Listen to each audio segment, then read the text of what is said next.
أشهد أن لا إله إلا الله وحده لا شريك له وأشهد أن محمدا عبده ورسوله أما بعد فأعوذ بالله من الشيطان الرجيم بسم الله الرحمن الرحيم الحمد لله رب العالمين الرحمن الرحيم مالك يوم الدين إياك نعبد وإياك نستعين اهدنا الصراط المستقيم صراط الذين أنعمت عليهم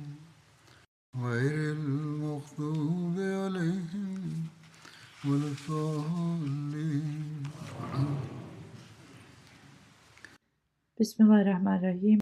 Hazreti Halifatul Mesih peti da Allah bude njegov pomagač je rekao, kao što sam govorio u prošloj hudbi, Hazreti Muslimaud je također naveo detalje u vezi situacije, u vezi bitke kod Rova. Sada ću da predstavim ove detalje. Govorio je o tome kako je Medina bila zaštićena s jedne strane prirodnim i također sa kućama, sa stijenama. S jedne strane je bila znači zaštićena i bilo je teško za neprijatelje da dođu do Medine, znači. I onda su neprijatelji se znači sastali da bi pokušali to jedno jevrejsko pleme da pridobiju na svoju stranu. I da bi tu, znači, gdje je to pleme boravilo, oni otvorili put do Medine. Poslije tog njihovog sastanka, Ebu Sufjan je postavio Hujej bin Ahtab, poglavicu Benu Nazira, i također on je bio jedan glavni koji je navodio ljude na neprijateljstvo protiv muslimana. Ebu Sufjan mu je dao znači zadatak da pridobije ovo jevrejsko pleme iz Medine na njihovu stranu. Hujej bin Ahtab je otišao znači kod Benu Kureza poglavice u njihovu tvrđavu. A prvo su oni znači odbili da ga vide, ali kada im je on znači objasnio da cijela Arabija se udružila protiv znači muslimana i da je ta neprijateljska strana izgledala kao jedan veliki okean, a ne armija protiv muslimana. I on je tako znači pridobio Benu Kureza poglavicu da mu se pridruži. I oni su znači na taj način htjeli da tim potezom uđu u Medinu, a da od strane od Benu Kureza znači napadnu djecu i žene koje su bili nezaštićeni. I ovako da se to desilo, oni bi bili ubijeni. I činjenica je to da su na najmanji način uspjeli tada, da muslimani bi znači imali ogromnu štetu i ne bi se mogli naći mjesto gdje da se zaštite. A muslimani su tada vjerovali, iako na primjer to Benu Kureza ne bi se borila protiv tih neprijatelja, ali ti neprijatelji ne bi mogli proći kroz njihovu teritoriju u Medinu. I zbog toga muslimani nisu znači tu obraćali pažnju da zaštićuju tu stranu gdje je Benu Kureza bila. Oni su tada, kada su sklopili to i prihvatili, znači sa muslimanskim neprijateljima Benu Kureza, oni su rekli da se oni neće boriti da ne bi to primijetili muslimani. To je bio vrlo kao podlo od njih. Ovo je bilo znači vrlo opasno. tada, znači, kada su se Benu Kurejza pridružili nevjernicima, neprijateljima muslimana, muslimani nisu znali u vezi ovoga. Nije samo se radilo u vezi zaštite, već u vezi opasnosti napada. Znači, zbog ovoga muslimani su bili vrlo zabrinuti u vezi ovoga i oni su učinili, znači, trud da ovo zaustave. Časni poslanik sallallahu alejhi ve sellem je odlučio da postavi 500 vojnika da brane tu Medinu s te strane. Historičari su ovo zabilježili na sljedeći način. Kada su se vijesti u vezi Benu Kurejze, znači, proširile i muslimani su tada bili zabrinuti za djecu i žene. Stanje muslimana je postalo onako kako je Allah to najavio. Prije toga kada su oni došli na vas odozgo i ispod vas i kada su vam oči postale neoprezne, a srce vam stiglo do vaših grla i razmišljali ste kao svakakim mislima o Allahu. Časni poslanik sallallahu alejhi ve sellem i muslimani su, znači, stajali ispred neprijatelja. Oni su se, znači, mijenjali i čuvali taj rov na radnim, znači, mjestima. 8 mjesta su geografičari spomenuli. Hazreti Zubair bin Al-Awam je se brinuo za sve to, nadgledao kao viđevši, saznajući da su ovo Benu Kurejza uradili, znači sklopili drugi sporazum sa neprijateljima. Muslimani su znali da će oni napasti u svakom trenutku sad. Kad je ovo čuo, poslanik sallallahu alejhi ve sellem poslao je Hazreti Selma bin Aslem radijallahu anhu sa 200 ljudi, Zaid bin Haris radijallahu anhu sa 300 ljudi da štite Medinu. I rekao im je i po noći da čuvaju stražu i da non stop govore Allahu Ekber. Hazreti Mirza Bešir Ahmed Saheb radijallahu anhu je rekao u vezi ovoga: u to vrijeme sa svake strane, znači, Medina je bila okružena, tama ju je obavila i neprijateljstvo je dolazilo sa svake strane. Svi su, znači, samo vrebali trenutak kad da napadnu muslimane u gradu. Na dohvat ruke bili su izdajnici Benu Kurejza, znači pleme.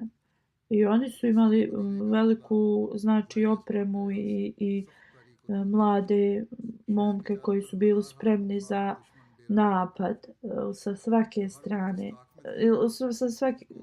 u svakom trenutku. Muslimanke i djeca su bile, znači, tako lahak plen za njih. Rezultat ovoga, znači, zna se da je bio teror u muslimanima. Licemjeri su, znači, non stop kritikovali i govorili: izgleda da obećanje, Božje obećanje i obećanje poslanika, to što je naglasio da će muslimani biti pobjednici, kao nije ništa drugo osim laži.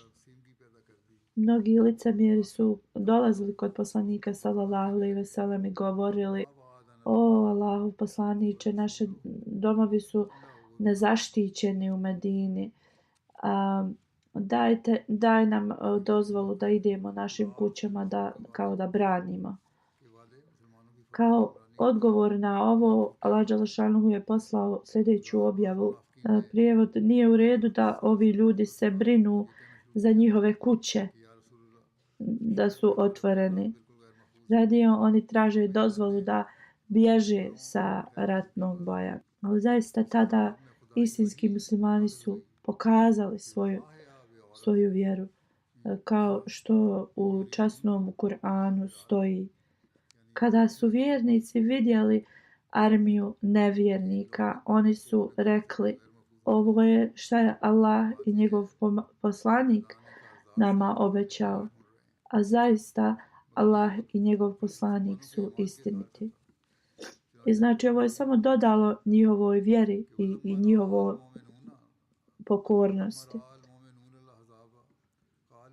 Kako god, svi su znali i bili svjesni opasnosti koja ih je čekala, ali Allah dželešanuhu kaže: sjetite se vremena kad je neprijateljska armija došla iznad vas i ispod vas u velikim grupama i vaše oči su znači bile ispunjene strahom i vaša srca su došla vam u vaše grlo i vi ste razmišljali svakim mislima o Allahu, ali to je zaista bilo vrijeme kada su teško vrijeme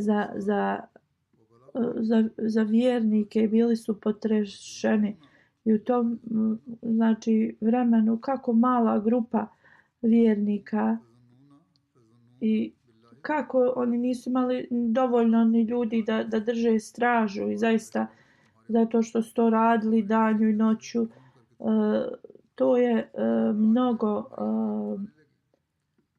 kao izmorilo muslimane. Onda s druge strane isto ta izdaja od Benu Kurejza morali su još znači misliti na još jedno mjesto da zaštite žene i djecu. Znači oni su pokušali sve živo da naruše znači muslimanima mir i sigurnost. Napadali su na gdje bi god vidjeli da je nije dobro znači obezbijeđeno mjesto. I onda bi muslimani morali da se regrupiraju i dođu na to mjesto. Onda bi oni napali na drugo mjesto gdje bi vidjeli da je manjak muslimanske vojske. Muslimani bi morali požuriti na to mjesto. Nekada bi na 2-3 različita mjesta napadali na muslimane. I muslimani bi znači bili u najmanjim grupama. Nevjernici su skoro znači probijali da uđu u grad. Ali muslimani su uspjevali da ih odbiju. Nevjernici bi posipali znači strijelama na muslimane. Jedna grupa njih, druga bi išla u napad da bi uspjeli nekako da pređu preko tog rova. I ovo bi znači počinjalo izutra u svitanju dok bi zašlo sunce, nekada i po noći bi napadali. Zabilježeno je u historiji da je poslanik sallallahu alejhi ve sellem pitao svoje ashabe, pogotovo ensarije, da pitaju da kao sa Gatfan plemenom se izmire. Hazreti Mirza Bešir Ahmed Sahib u vezi ovoga govori, piše: ovo su bili mnogo teški dani za muslimane zbog toga što je okruženje trajalo znači duže vremena i muslimani su jednostavno prirodno gubili snagu za borbu. Iako su oni bili puni vjere, bili su puni znači iskrenosti, ali njihova znači tijela su samo ljudska tijela koja su se umorila. A onda je poslanik sallallahu alejhi ve sellem pozvao dvojicu poglavica ensarija, Sad bin Muaz i Sad bin Ubada radijallahu anhu, pozvao ih je.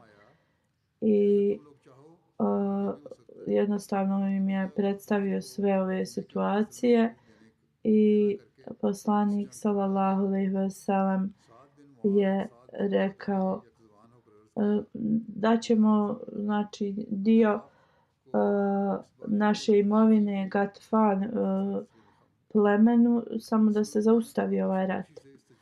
Njih oba dvojica ovih poglavica Ensarija su rekli: o Allahu poslaniče, ako je ovo došlo naređenje od Allaha dželešanuhu, mi znači se tome pokoravamo u potpunom znači poslušnosti i mi ćemo to da ispunimo. Poslanik sallallahu alejhi ve sellem je rekao: ne, to nisam dobio nikakvu objavu od Allaha, ja sam samo htio sam od sebe da umanjim poteškoće kroz koje svi prolaze. Ova dvojica sad su rekli: mi nikada nismo neprijateljima svojim dali kao idolopoklonici nešto u ratu.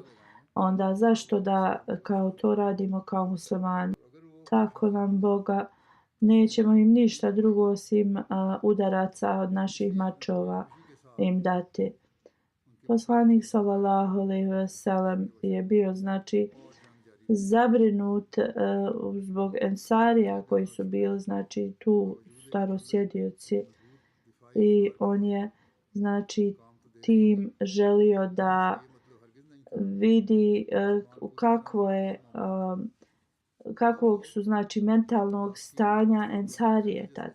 Iako je na primjer da je primijetio da su bili zabrinuti, želio je da nađe način da ih umanji. I kada su oba dvojica ovi sad rekli to poslaniku, poslanik naravno stvar da je rado prihvatio i nastavio taj rat. Kao što sam spomenuo ranije, ovaj rov jeste služio kao velika zaštita, ali nije značilo da su muslimani zaštićeni to posve. Prvo Benu Koreza, oni su bili dio Medine. I kada su prekršili ugovor znači mira, oni su odmah postali kao neprijatelji. I onda također bilo su druga mjesta gdje je bilo moguće za neprijatelje da napadnu i da dođu u Medinu. Ovo znači se non stop moralo nadgledati i poslanik sallallahu alejhi ve sellem bio je radio stražu također da bi ashabima dao neki smiraj. Također u to doba je bilo mnogo hladno u Medini. Također su bili gladni. Hazreti Ajša radijallahu anha prenosi da je poslanik sallallahu alejhi ve sellem išao cijelim tim rubom i nadgledao i kada bi više ga tijelo počelo boliti od hladnoće, dolazio bi meni i čim bi se znači njegovo tijelo ugrijalo, išao bi ponovo napolje i govorio bi: bojim se da mogu s ove strane ući. Hazreti Ajša radijallahu anha prenosi, kaže: jednog dana poslanik sallallahu alejhi ve sellem se odmarao. Tad poslanik sallallahu alejhi ve sellem je rekao zbog tog velikog svog umora, kada bi jedan bogobojazan čovjek došao i brinuo se u vezi znači tog prostora. I onda je odmah je čuo oružje nečije i pitao je ko je na polju. To je bio Sad Ebi Vakas i rekao je: o Allahu poslaniče, ja sam Sad. Ja sam došao da stražarim kao gdje je poslanikov šator bio. Poslanik sallallahu alejhi ve sellem mu je rekao gdje da ode kod rova, gdje je rekao je tu je vrlo nema dovoljno zaštite. Znači ovdje možemo da vidimo veliku ljubav ashaba prema poslaniku, kako su oni dolazili da ga štite i čuvaju, a s druge strane kako poslanik sallallahu alejhi ve sellem je njih stavljao kao prioritet i govorio znači da oni brinu na drugoj strani. I on jednostavno nije se brinuo za svoj život, ali se brinuo za ljude iz Medine i često znači bi bio na mnogim mjestima u toku borbe, a kada bi otišao u svoj šator da se odmara, tada bi se dugo molio Allahu dželešanuhu. Salma radijallahu anha kaže, bila sam s poslanikom sallallahu alejhi ve sellem u toku bitke kod rova i bilo je mnogo hladno. Vidjela sam poslanika kako je u znači šatoru ustao i molio se Allahu dželešanuhu dugo vremena. Onda je otišao napolje i držao stražu. Onda sam čula poslanika kako govori, ovi konji od idolopoklonika pokušavaju da pređu rov. Zovnuo je Abada bin Bišira radijallahu anhu. On je rekao, ja sam tu, Allahov poslaniče. Poslanik sallallahu alejhi ve sellem ga je pitao, da li ima još neko uz tebe. Rekao je, da, imam neke ashabe uza se. Mi nadgledamo tvoj šator. Poslanik sallallahu alejhi ve sellem je rekao, povedi svoje ashabe uza se i idite nadgledajte rov. Ovi znači nevjernici sa svojim konjima pokušavaju kao da probiju tu. I oni žele da vas napadnu dok vi niste kao spremni.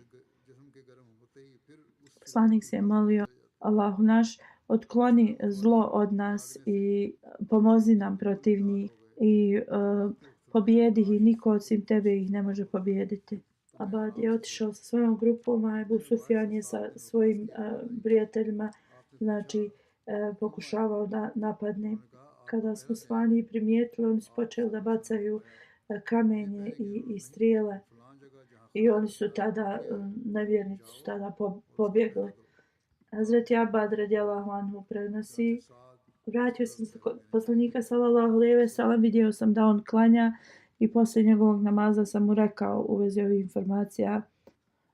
Salma radijallahu anha kaže, neka Allah ima milost nad Abad bin Bišr. Uvijek je bio uz poslanika sallallahu alejhi ve sellem što bliže nego bilo koji ashab. Uvijek je znači nadgledao stanje poslanika sallallahu alejhi ve sellem. Hazreti Mus'ab radijallahu anhu kaže, časni poslanik sallallahu alejhi ve sellem je imao toliko znači hrabrost i on bi često razmišljao o stanju muslimana. U toku noći, hladnih noći bi se budio i išao bi znači nadgledao rov.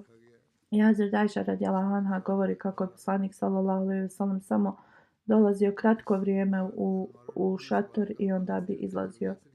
I jedne noći zbog tolikog umora je rekao da je kad bi ovdje bio jedan iskreni musliman da čuva znači stražu, i tada Sad bin Abi Waqas je pozvao poslanika sallallahu alejhi ve sellem i poslanik sallallahu alejhi ve sellem ga je pitao zašto si tu. On je rekao da stražu radi i poslanik ga je pitao da ide i da znači radi stražu na drugim mjestima, da on ne treba stražara. I također Hazret Halifetul Mesih je spomenuo, kako mu se malo spomenuo u vezi Abad bin Bišr, ali bilo je tu na način na koji je Hazret Maud izgovorio njegovo ime. Hazur je uradio korekciju zbog toga što nekada mu ljudi pišu i kažu da je zabilježeno ovako, a kao Hazur kaže na drugačiji način, i da je ime tog ashaba bilo Abad bin Bišr je njegovo ime. I Mus'ab kaže da je on je rekao da je on tu kod poslanikovog šatora i poslanik ga je pitao da li ima još neko. On je odgovorio da imaju još ovi ashabi uz njega, i tada je poslanik sallallahu alejhi ve sellem njih poslao da nadgledaju rov, zbog toga što je primijetio da neki nevjernici sa konjanici koji su bili pokušavali da probiju rov i rekao je ne brinite za moj šator, idite tu. Hrabrost Hazreti Safije radijallahu anha se u ovom ratu spominje. Detalji su znači sljedeći. Brigu o ženama, znači poslanika sallallahu alejhi ve sellem, svim ostalim, znači ženama i djeci u Medini je imao Hasan bin Sabit.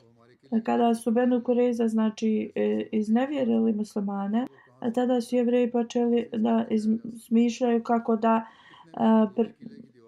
nanesu neku štetu muslimanima. Safija, tetka poslanika sallallahu alejhi ve sellem, prenosi, kaže da desetorica Jevreja je došla blizu njihove znači tvrđave i hodali su okolo i kao gledali su kuda bi oni mogli da uđu u tu njihovu tvrđavu gdje su boravili. I jedan Jevrej je prilazio vrlo blizu. Ja sam rekla Hasanu da ide i da se pobrine za njega. Hasan radijallahu anhu je rekao: o kćeri Abdul Mutaliba, tako mi bogati, znaš da ja nisam u stanju to da uradim. Da sam u stanju, ja bi zaista otišao s poslanikom sallallahu alejhi ve sellem u borbu. Hazreti Safija kaže, kad je to Hasan rekao, ja sam uzela jednu motku i kaže udarila sam tog Jevreja po glavi toliko da sam mu otvorila, da pukla mu je glava i on je pao. On je mrtav, znači pao. Vratila sam se Hasan i rekla bar odi i pokupi, znači ako je imao kao ratni plijen, mrtav je, sad pokupi to što je on imao za sebe. On je rekao meni ne treba njegovo ništa, imovina i to. Onda sam mu rekla idi osjeci mu glavu i baci je na Jevreje da ih kao prepadnu. Hazreti Hasan je rekao ja to ne smijem. Ona je otišla, osjekla mu glavu i bacila je Jevrejima. I bacila znači na Jevreje koji su bili izvan njihovog te tvrđave. Kada su to oni vidjeli, oni su rekli znali smo mi da Muhammed neće ostaviti nezaštićenu ženu i djecu. Zasigurno one imaju zaštitu. I oni su pobjegli. Kada je poslanik sallallahu alejhi ve sellem saznao u vezi ovoga, Hazreti Safiji je dao dio ratnog plijena kao i borcima. Hazreti Mirza Bešir Ahmed Sahib u vezi ovoga piše: poslanik sallallahu alejhi ve sellem je okupio ženu i djecu u jednu kao zaštićeno mjesto, to može se nazvati kao tvrđava, ali nije imao dovoljno vojnika da štiti žene i djecu. Posebno kada se je borba vodila, poslanik sallallahu alejhi ve sellem tad nije imao nikoga da štiti ženu i djecu, kao što je sad to spomenuto ranije. I Jevreji su znači htjeli da napadnu taj dio gdje su znali da se žena i djeca nalaze i poslali su da se toricu izviđača. Hasan bin Sabit je tada, on je bio pjesnik, bio jedini koji je tu bio. On nije mogao da ide u borbu s poslanikom i vojnicima. On je jednostavno bio strašljiva osoba. Kada su žene primijetile da ovi se na vrlo tajan način približavaju njihovom mjestu, Safija bint Ebu Mutalib, tetka poslanika sallallahu alejhi ve sellem, je rekla Hasanu: ovaj Jevrej znači traži da izvidi i da odnese informacije Jevrejima, ubij ga tako da se ne može vratiti svom narodu i da ih obavijesti o našem stanju. Ali Hazreti Hasan to nije mogao da uradi. Hazreti Safija je to uradila, ubila ga je. I onda isto nastavlja da je glava mu bačena na Jevreje. Jevreji su povjerovali da mnogi muškarci su tu da štite njihove žene. I ova strategija je znači bila uspješna. I Hazret Muslim Maud radijallahu anhu je spomenuo ovaj incident i govorio kako Benu Kurejza su željeli da iznenade muslimanske žene i djecu i kako su ili da izvide da li imaju vojnici koji štite žene i djecu i on također spominje ovaj detalj u vezi Hazreti Sofije radijallahu anha. I zbog ovog znači poslanik sallallahu alejhi ve sellem njemu je prioritet bio da zaštiti žene i djecu i zbog toga je poslao 500 vojnika da ih štite i 700 ih je ostalo samo da čuva taj rov. Incident kada je Hazreti Ali radijallahu anhu ubio Amr bin Abdivud Amri, detalji ovoga su sljedeći. Znači kada su nevjernici okružili Medinu, pokušavali su da nađu neki prolaz koji je lahak za njih, da uđu u grad i da dođu do poslanika i njegovih asaba. Našli su jedno mjesto koje muslimani nisu znali da tu su nekoliko znači nevjernika prešli rov i Krima bin Abi Džehel, Naufal bin Abdillah, Dirar bin al-Hatab, Hubeira bin Abi Wahab i Amr bin Abdivud su prešli znači. Amr bin Abdivud je bio toliko poznati vojnik da su ga sporedili kao da je vrijedan 1000 vojnika. On je bio ranjen na Bedru i nije mogao da prisustvuje na Uhudu zbog tih rana. Zakleo se da neće ulje staviti na svoju kosu dok ne ubije Muhameda. Sallallahu alejhi ve sellem. Bože sačuvajte. Kada je prešao rov, pozvao je muslimane i rekao je: ovi koji žudite za džennetom, kao dođite na dvoboj. Ili ću ja vas u džennet poslati ili ćete vi meni u džehennem. Niko nije znači se javio, a Hazreti Ali je ustao. Poslanik sallallahu alejhi ve sellem je rekao: sjedni, to je Amr bin Abdivud. Ali kada je on pozvao drugi, treći put, Hazreti Ali je ustao. I onda je poslanik sallallahu alejhi ve sellem dozvolio da ustane. Stavio je svoj turban na Alijevu radijallahu anhu glavu, dao mu mač i poslao ga s dovama. Kada je Hazreti Ali prišao njemu, rekao je: čuo sam da si se zakleo. Rekao je da ako te čovjek iz Kurejšija upita 2 stvari, ti ćeš mu dati jednu. Omar odgovorio je da. Hazreti Ali radijallahu anhu je rekao: prvu stvar koju ću da upitam od tebe jeste da postaneš musliman.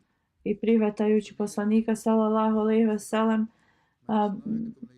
dobit ćeš blagoslove Allaha dželešanuhu. Amr said: ovo nije moguće. Ako ovo ne prihvatiš, onda se pripremi da se boriš protiv mene.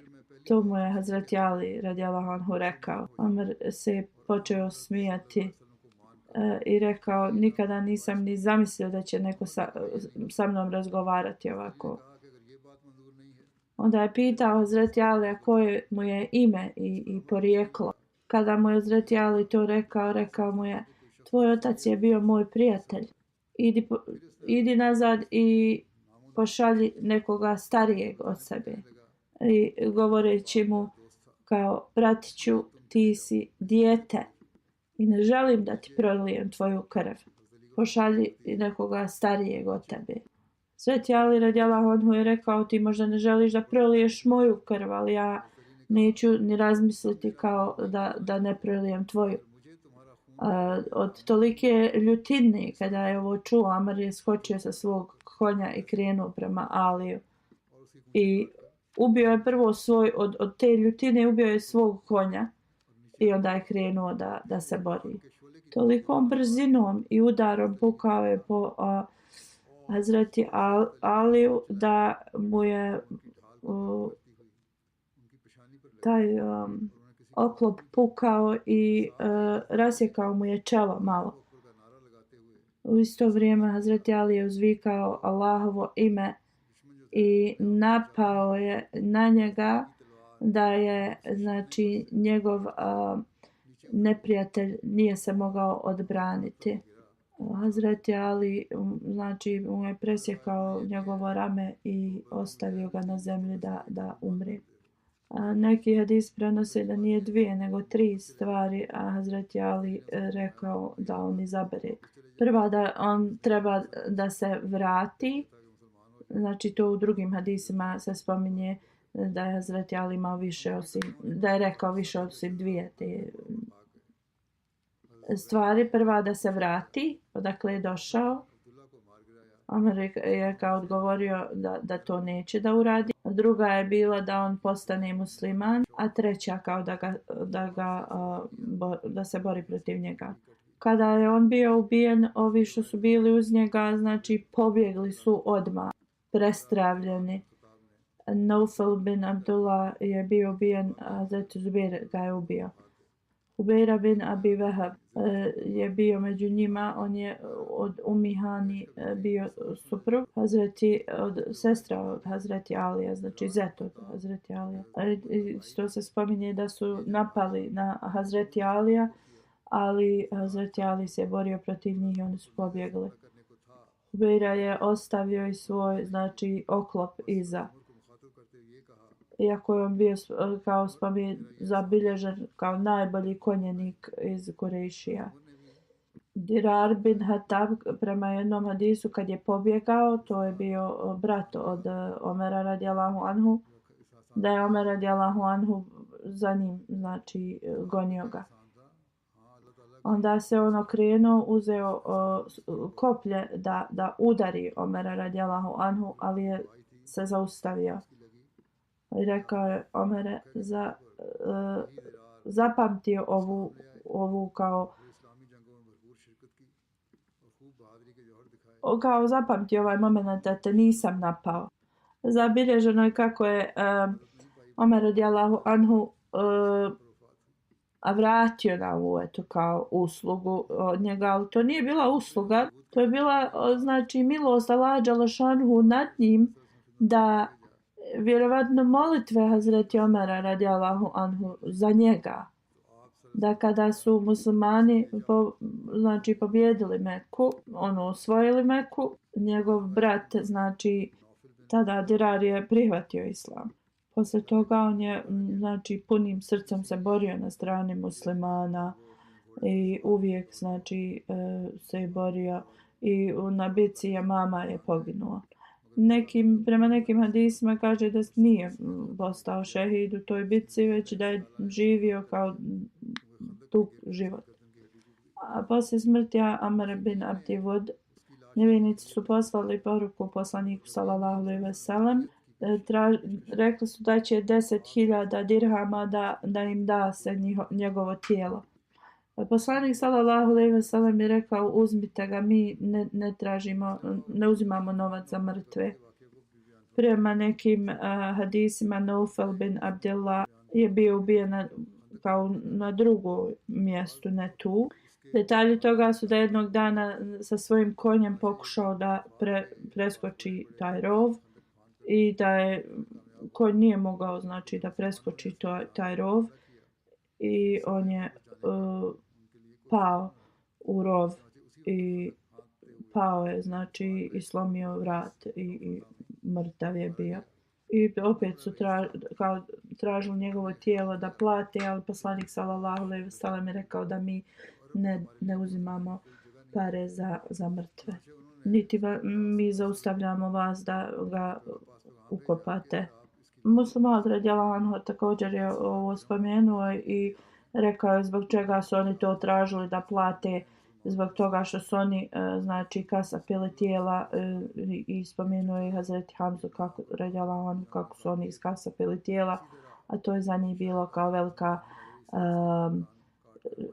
velika pogotovo za poglavice bruka ili šta ja znam. i oni su, poslanik sallallahu alejhi ve sellem je rekao da islam ne dozvoljava to i da ne želi novac za to i da je to naređenje Allah dželešanu da ne smiju se mrtvi znači kasapiti na taj način. Poslanik sallallahu alejhi ve sellem je rekao šta mi da radimo s ovim tijelom, mi nemamo nikakve koristi od njega i mi ne želimo ništa za to tijelo kao da nam vratite. Možete slobodno da uzmete ga. U svakom slučaju ima mnogi detalji u vezi ovoga, nastavit ću sljedećoj hudbi. Ako Bog da, od danas ležina ištima i ansar ištima počinje. Kao što sam podsjetio hudame, ležina i ansar trebaju da se posvete molitvama posebno ovim danima i da uče salavate na poslanika sallallahu alejhi ve sellem. Da Allah podari svima da to radite i pomogne vam svima da ispunite leštaž koja su svrha ovih skupova. Radi je samo da dolazite na druženje i da razgovarate, da Allah dželešanu blagoslovi na svaki način.